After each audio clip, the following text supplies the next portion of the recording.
So we have this interesting question where we are given an expression and we need to find the value of n using that expression.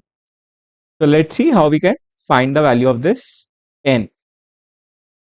So as you can see that in the numerator we are given the sum of first n natural numbers. There is a formula for this. Let's see the formula. Sum of first n natural numbers.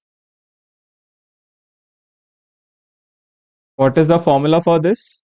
The formula is n times n plus 1 upon 2. Okay, so we will be using this formula to find the value of n.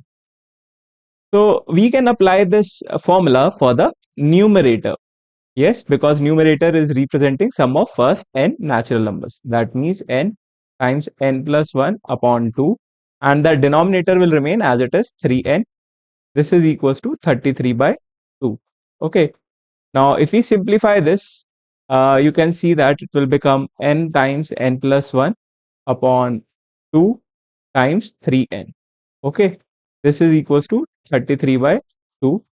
2 and 2 can get cancelled, n and n can get cancelled, and we will get n plus 1 is equals to 99.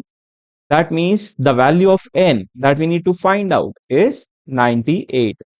The value of n in this expression will be 98. This will be our final answer.